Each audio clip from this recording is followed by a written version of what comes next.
Do Not Go Gentle Into That Good Night is a poem written by Dylan Thomas, a Welsh poet. He was very famous and popular during his lifetime. He lived from 1914 to 1953.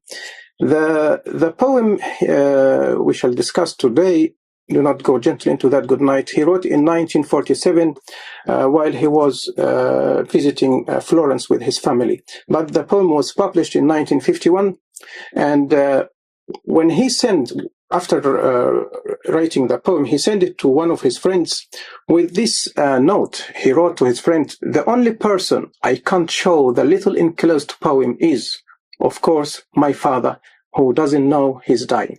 So from that note, we know that the poem was written actually to his father. He wrote the poem to his father, to his dying father. The poem was published in 51. His father died in 52, the following year.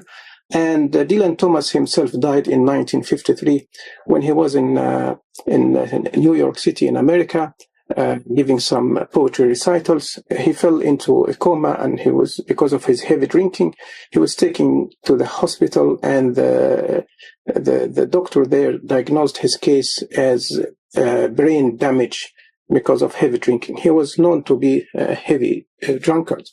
The poem is a villanelle. A villanelle is a French form of poetry. It consists of 5 tercets and 1 quatrain. And the rhyme scheme goes ABA for each tercet. Tercet meaning 3 stanza of 3 lines, 3-line stanzas. ABA for each tercet. And the quatrain at the end, the rhyme scheme is A, B, A, A. And it has a very peculiar format. The first line in the first stanza has to be repeated at the end of the second stanza and the fourth stanza. And the third line in the first stanza has to be repeated at the end of the third and the fifth stanzas. And both lines, the first and the third lines of the first stanza, are repeated at the last 2 lines in the final quatrain. That's why it's very important. The tricky part is to really, for the poet to choose very good first and third lines in his first stanza, because they will be repeated all over the poem again and again. Let's read the poem and try to introduce it and discuss it, explain it stanza by stanza. Do not go gentle into that good night.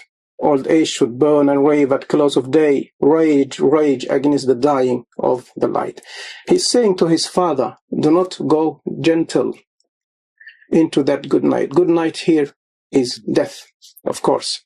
It's here. It's a pun for death, and he asks his father, his dying father, not to accept death, not to surrender to death. Do not go gentle into that good night. Old age should burn and rave at close of day. Close of day again is death itself. Rage, rage against the dying of the light, and dying of the light again is death. So the 3 lines in the first stanza, each of them ends with something connoting death, referring to death. Old age should burn. Old age should not surrender. People, elderly people should not surrender to death and accept it just peacefully. No, they should rage against it. They should do their best. They should fight it and should stick to their life as much as they can. Then, beginning from the second stanza, Dylan Thomas starts to give examples, 4 examples actually, 1 type in each stanza, of different people, different type of people who are about to die, yet they do not surrender themselves quietly to death without putting fight. So the first type of people is the wise men. So he says in the second stanza, the wise men at their end know dark is right, dark here also is death. Wise men, they know before they die, at the moment of their death, they know that dark is right. Death is the only truth in our life. It's inevitable. Because their words had forked no lightning, they do not go gentle into that good night. Why they do not surrender quietly to death? Why? Because their words had forked no lightning. Their word, all their wise words throughout their lives did not bring forth any good results or any fruitful ending to them or to other people. And because of that, they want to live longer. They want to have some more time in order to preach people again, to try to do good more, in order to have more impact on people and on people's life. And because of that, they do not go gentle into that good night. They don't just accept death quietly, peacefully. No, they fight it. Then the second type of people in the third stanza, good men, the last wave of these good men, crying how bright their frail deeds might have danced in a green bay, rage against the dying of the light. He is talking about the good men who imagine how their frail deeds, their little and simple deeds in their lives might have danced in a green, might have become successful and might have brought in some good results and helped themselves and helped the people if everything worked out well. So because they imagine that everything they did in life, they could have their deeds, their frail, simple, little, small deeds could have brought in some great happiness, great happiness to other people. So they want to continue living in order to do some more efforts and bring happiness in other people's lives, and to themselves too, of course. So they also rage against the dying of the light. The dying of the light is death, of course. Dance in a green bay, you know, it's like a symbol of youth, symbol of spring, symbol of happiness. Their frail deeds might have danced in spring, the spring of their life and other people's lives. The fourth stanza, introduces a third type of people, wild men who caught and sang the sun in flight. Those wild men like Dylan Thomas himself, wild people who drink and live their life fully, who caught and sang the sun in flight and learn too late, they grieve it on its way, do not go gentle into that good night. Those wild men who lived their life fully and completely and enjoy themselves and their lives in every way possible. They caught the sun since its sunrise till its sunset. They caught and sang the sun in flight, the whole flight from sunset to from sunrise to sunset. But at the time of their death, they learn too late. And learn too late, they grieve it on its way. They learn what? They learn when they see the sun, their own sun is setting, they know it's the time to depart this life. It's the time of their death. It's their moment to leave this world. Then they learn it, but it's too late. And then they regret it. They regret the way they live their life. They want to go back to be young again, to live their life correctly in a better manner, to help people, to make good things in their life and the other people's lives too. So those people, those wild men too, they also do not go gentle into that good night. They do not just surrender to death. They fight it. They want to live, to relive their life or to live longer in order to do to live it better, to do better things. And then the fifth stanza introduces the fourth type of people, grave men. Grave men near death who see the blinding sight. Grave men, the word grave, we know what grave is, it's a tomb, but also another meaning of grave is serious. So grave men meaning serious people who take life seriously, but they are close to their death, to their graves. So, and he Dylan Thomas further explains it by saying near death, grave men near death who see with blinding sight. Blind eyes could blaze like meteors and be gay. Blinding sight at the moment of death. It seems we do not see people around us. It seems we go blind to whatever happens around us, but we see like another fact, another truth, the real truth. We see them at the moment of death. People, the dying people who are about to die, they see that they're about to leave this world. So they see the truth in a way that they never experienced it before in their life. So this blind sight, their blinding sight, they could blaze like meteors and be gay. Be gay here, be happy. Happy for what? They are about to die. They are about to, happy for what? Happy for seeing the truth. Happy because they learned that they lived their life in a good way, and they will have a good ending. Happy for what? They blind eyes could blaze like meteors and be gay.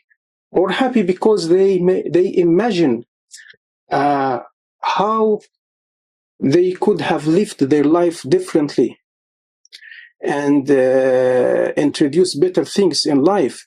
And because of that hope that glitters in their eyes, they rage against the dying of the light, against their death. They rage against their death. And then the final quatrain, and you, my father. This part is so touching. Now the poet reveals in this line that he's writing this poem for his father. And you, my father, there on the sad height. Why it's sad? Because when we reach the highest points, there is no further to go except going down. It's the sun setting moment. On the sad height, curse, bless me now with your fierce tears, I pray. Please fight this, put some struggle, fight this death, even if you have to curse or bless me, whatever. But do your best to go on living. And it was known that Dylan Thomas and his father were not on good terms as father and son. And so Dylan Thomas says to him, live on, go on living, even if you have to curse me. Whether you bless me or curse me, just live and be with us. And then the poem ends with the refrain, the repetition of these two lines. Do not go gently into that good night, rage against the dying of the light. If we go back to the first stanza, the poem again, do not go gently into that good night, old age should burn and rave at close of day. Don't accept death quietly, no, burn and rave with the spirits and the energy of life. Rage against the dying of the light. Is he saying here that all people should burn and rave, and then he is telling us that they rage against the dying of the light? Or is he asking this elderly to rage against the dying of the light? The same question can be asked in each stanza, at the end of each stanza. Do not go gentle. Wise men, because their words had forked no lightning, they do not go gentle into that good night. Is he asking them not to not to go gently into that good night, or is he observing them and he's telling us what they do? Actually, this stanza, they do not go because of the pronoun they. So they do not go gently into that good night. Then he's just telling us what they do. They do not go. This is the second stanza. They do not go gently into that good night. They do not accept death quietly and peacefully. But the third stanza and the fourth and the fifth, it can be read either way. It can be read either like good men, the last wave by crying how bright their frail deeds might have danced in a green bay, rage against the dying of the earth. Now, it can be understood either way. Either he is asking them, telling them to rage against death, or he is telling us that they rage. The fourth stanza is the same. The wild men also, who caught and sang the sun in flight and learned too late, they grieve it on its way, do not go gently into that good night. Could be understood in either way. And grave men also the same. So the poem introduces to us a message, a powerful message about resisting death, about being defiant in the face of death and not to quietly accept it. If we talk about the musicality in the poem, we have a lot to say. For example, he used enjambment. English, we pronounce it enjambment. It's a French word, enjambment. In English, it's called run on lines. He says, good men the last wave by, crying how bright their frail deeds might have danced in a green bay. Crying how bright their frail deeds, connecting the two lines together. This is called enjambment or run on lines. And also the other example I've just read in the second stanza, they do not go gently into that good night. The ending of the second line and the beginning of the third line in the second stanza, they are linked together in a technique called, the poetic device called enjambment or run on lines. Also, he used assonance, another poetic device called assonance, the repetition of vowels. It's like the sound of vowels, like, for example, A and I, like A, like wave and frail, this repetition of A, wave, frail, and also the I in crying and dying and so on. It's used a lot. For example, the stanza, good men, the last wave by crying how bright their frail deeds might have danced in a green bay. Deeds, green, this E, the repetition of this E. Also light, night. Not only they have end rhyme, but the repetition of this assonance gives its own pleasing chime. Alliteration, he used it a lot also. The first line, do not go gently into that good night. The repetition of the letter G, go and good.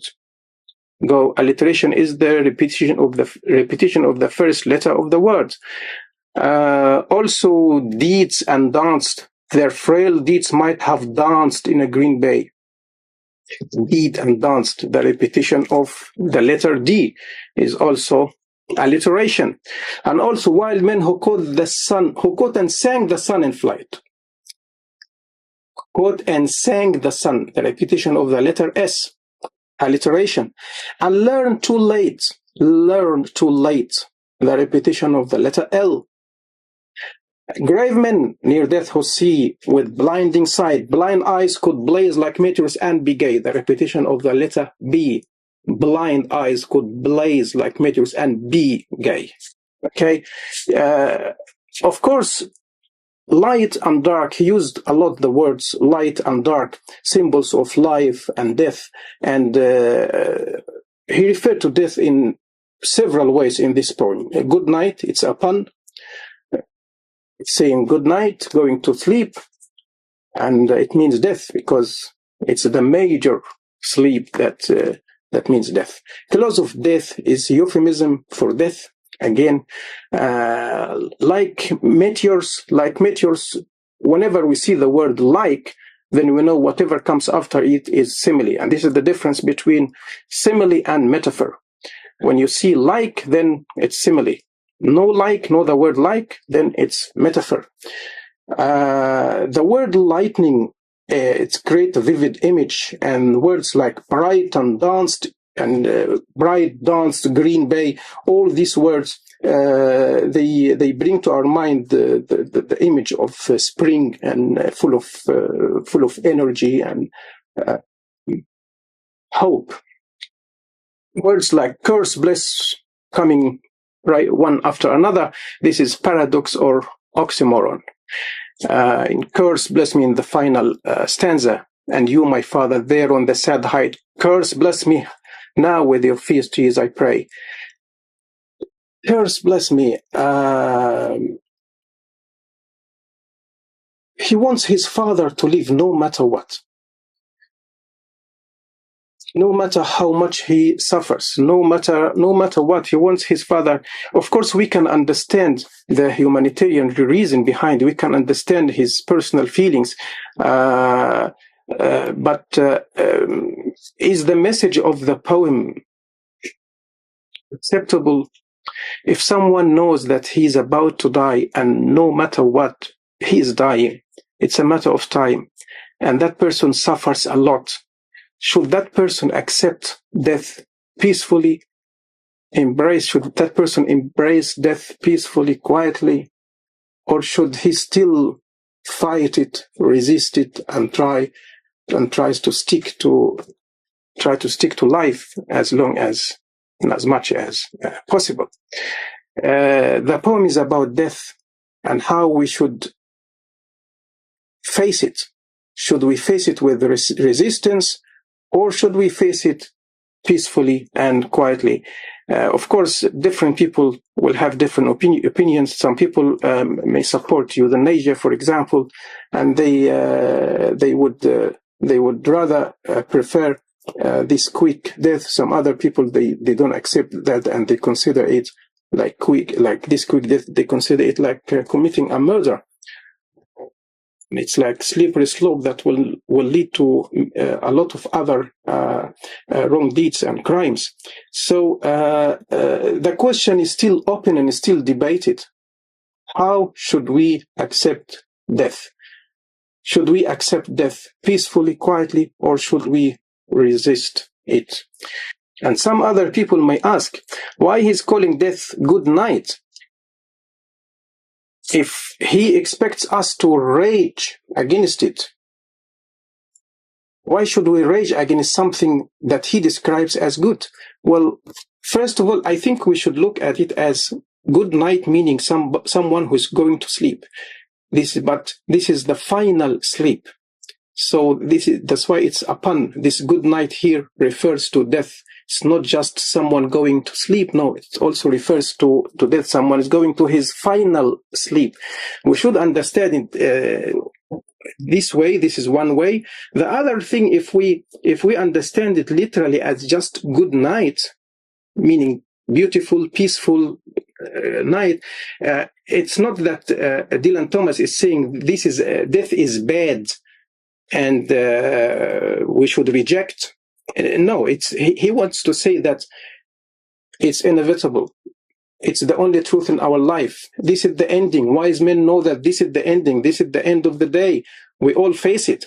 But he says that we should do our best to do better in our lives. And maybe this is like he's telling himself also, in my opinion. Maybe this is also what he says to himself, because as we know, he was drunkard and he died so young at the age of 39, and he died because of his heavy drinking. So it was like a message to himself too, to lead a good life. That stanza about the wild people, the wild men, Wild men who caught and sang the sun in flight and learned too late, they grieve it on its way, do not go gentle into that good night. I think this stanza is really talking to himself in this stanza. All in all, the poem is so beautiful, so touching, so moving, so lyrical, and Dylan Thomas' poetry was famous of its passion and musicality. As we can see, the poem is charged with passion and musicality. And it's no doubt it's the most famous villanelle in the 20th century, the modern English poetry, and one of the most famous villanelle in the history of English poetry. It's a beautiful, and once again, a villanelle is a French form of 19 lines. 5 tercets and 1 quatrain.